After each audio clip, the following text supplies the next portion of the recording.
Hai, assalamualaikum warahmatullahi wabarakatuh. Nah, apa kabar teman-teman hari ini?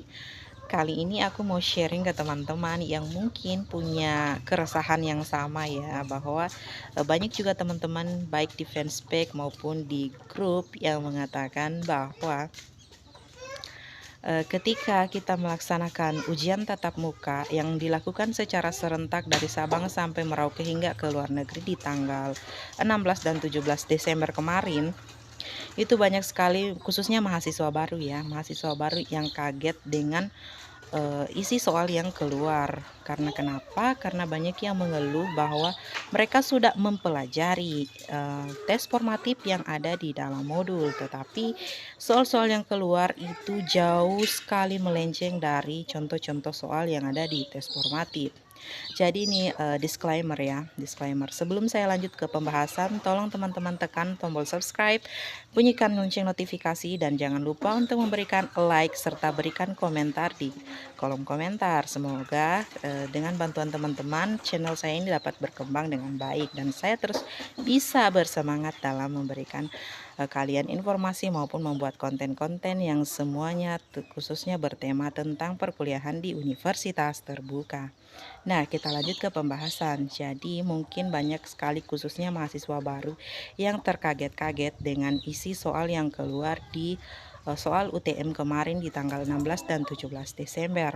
Jadi, sebenarnya teman-teman itu bukanlah melenceng sebenarnya, tetapi pihak UT memberi kita soal-soal di UTM itu lebih kepada bagaimana pemahaman kita terhadap isi modul, terhadap materi. Jadi supaya kita benar-benar real apakah kita sudah membaca modul dan memahami isinya, mencari tahu baik di YouTube, searching di YouTube, maupun kita mendengarkan UT Radio ataupun live streaming di Instagram dari UT. Jadi buat teman-teman yang mungkin kesulitan dalam memahami isi modul karena keterangan di dalam modul itu masih sangatlah terbatas. Jadi untuk itu dibutuhkan literasi informasi yang cukup mumpuni bagi kita sebagai mahasiswa maupun sebagai mahasiswi dalam mencari sumber bahan materi yang mendukung dari modul yang sedang kita pelajari. Jadi kalau misalkan kita sedang mempelajari modul maka kita tidak mengerti dengan istilah-istilah dalam modul, silakan melakukan searching baik di Google maupun membuka YouTube. Banyak sekali saluran-saluran channel YouTube yang membahas mengenai topik yang relevan terkait isi modul yang sedang kita pelajari. Jadi sebenarnya tidak ada alasan bahwa soal-soal di UTM itu yang keluar itu jauh melenceng dari isi modul, itu tidak ya, karena pihak UT sendiri sudah mengkonfirmasi bahwa mereka membuat soal-soal yang keluar di UTM itu merujuk dari modul isi atau isi modul itu sendiri. Jadi tentunya soal yang keluar tidak akan jauh-jauh pembahasannya, semuanya merujuk dari isi modul. So ini menjadi perhatian dan pembelajaran bagi kita khususnya sebagai mahasiswa baru.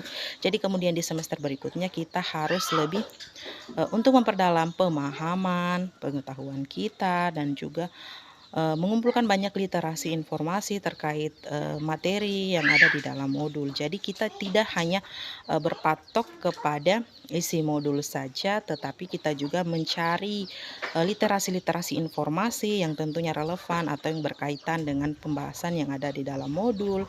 Gunanya untuk apa? Gunanya supaya pemahaman kita semakin baik dalam menguasai isi materi atau isi modul. Jadi tetap semangat ya teman-teman. Mungkin di semester 1 ini kita masih kaget-kaget ya dengan soalnya yang benar-benar jauh dari ekspektasi kita. Tapi sebenarnya itu akan menjadi satu patokan untuk kita bahwa di semester berikutnya kita harus mempelajari juga isi modul. Jangan hanya berpatok dengan membaca tes formatif saja. Meskipun kita hanya membaca tes formatif, paling tidak kita mencari tahu di dalam isi modul, di pembahasan isi modul mengenai tes formatif yang sedang dibahas. Supaya apa? Supaya ketika pihak UT membolak-balikan soal, misalnya dia mengambil di tes formatif, tetapi dia bolak-balik soalnya, mau dibolak-balik seperti apapun, kita masih akan tetap melihat benang merahnya dan bisa memastikan bahwa kita bisa menjawab dengan baik dan benar. Jadi dalam mengerjakan ujian berikutnya kita akan punya bayangan seperti apa soal-soal yang akan keluar nantinya. Oke, tetap semangat ya, jangan berputus asa. Kalau misalkan hasil UTM yang lalu ini di semester satunya kita ada yang dapat nilai rendah, maka kita bisa mengulang registrasi lagi di semester 2 yang akan datang.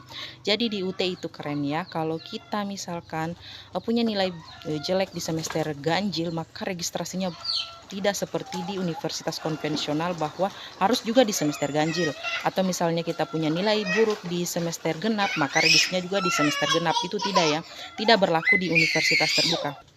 Jadi di universitas terbuka registrasi mata kuliahnya berjalan terus sepanjang semester. Setiap semester itu berjalan terus. Demikianlah sharing-sharing pengalaman mengenai kegiatan dalam mengikuti ujian tatap muka di tanggal 16 dan 17 Desember lalu ya. Semoga informasi ini bisa memberikan kalian informasi yang sangat berharga. Oke, sampai sini saja ya bincang-bincang kita seputar sharing pengalaman di UTM kemarin.